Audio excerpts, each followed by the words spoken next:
I saw a super interesting headline this morning about the US military. And we've talked about the US military so much on this program. It relates to foreign policy, it relates to budgetary priorities, it relates to culture in many ways because there is this military culture that exists in the United States. Okay, so what's the headline? The headline from the Army Times is that the Army has missed its recruiting goal by about 15,000 soldiers. And as you read through the article by Lolita Balder from the Associated Press, you see that that 15,000 soldier shortfall is about 25% of its recruitment goal this year. Now, at big companies, when you miss earnings projections by 2%, it's a pretty big deal.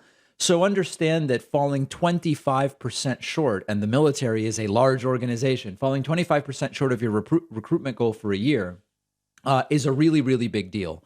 The article also points out that all military services struggled in what they're describing as a tight jobs market to find young people both willing and fit to enlist.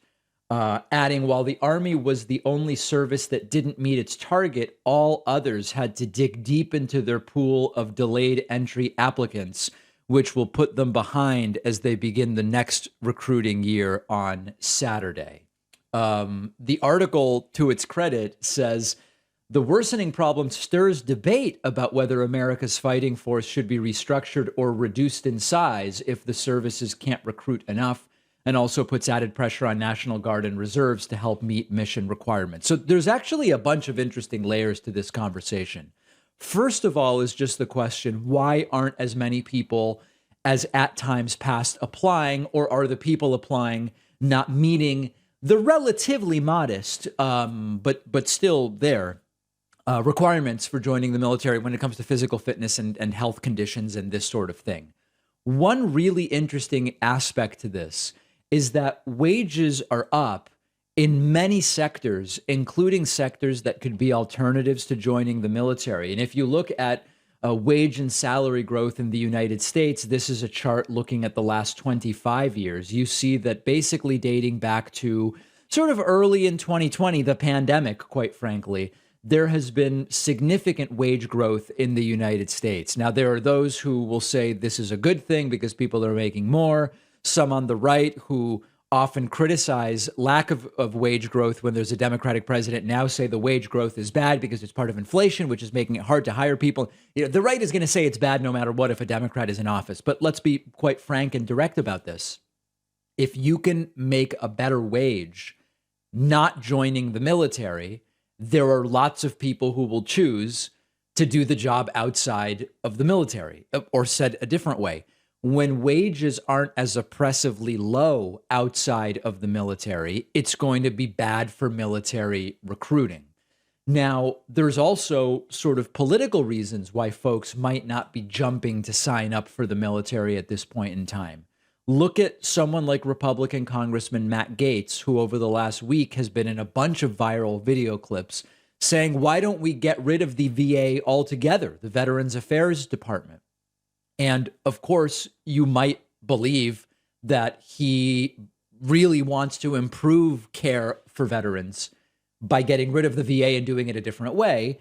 But for the most part, veterans like the VA, and it's probably not helping recruiting that you have even Republicans who are supposedly always for the military and veterans openly hostile to some of the aspects of the military world, which includes the VA. And saying we should get rid of that. We have the stories of female service members regularly assaulted and worried that if they report the assault within the military, they will be sent for a psych eval, maybe deemed unfit for service, and they are the ones who will suffer rather than the person they accuse of assaulting them.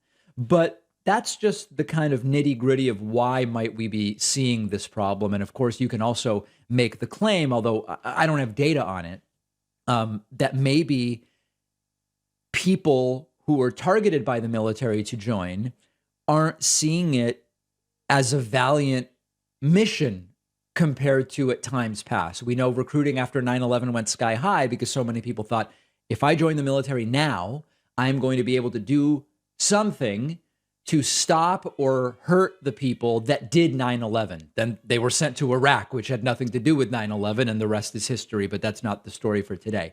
But there's a whole other aspect to this, which is it should make us ask the question, why does the military need to be so big? And we can talk about big in terms of what it costs, but also huge militaries can cause foreign policy blunders. And we've seen this in the past. If you look at stories from the Korean War, Vietnam to some degree, when you have a really big military, it can make one believe that it is even more powerful and invulnerable. And you make military decisions that go above and beyond even the power that you have. And it can lead to very bad military decisions, create quagmires, endless, sort of like a constant rotation of loss of life.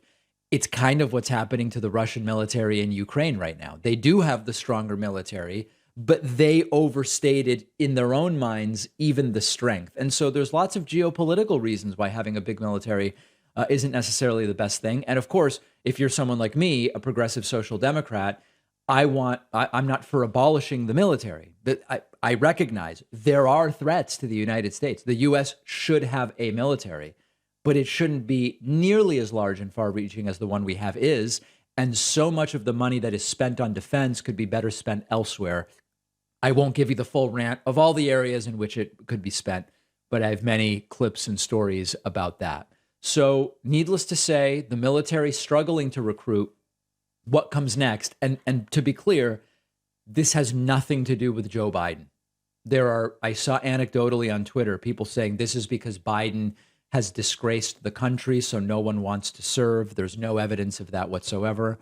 I also saw this is because of Joe Biden's student loan debt relief, because one of the reasons people were joining the military was because they needed money to pay off their student loans. First of all, that debt relief was only just announced, and that couldn't possibly be the reason why in the last year there was a shortfall in recruiting.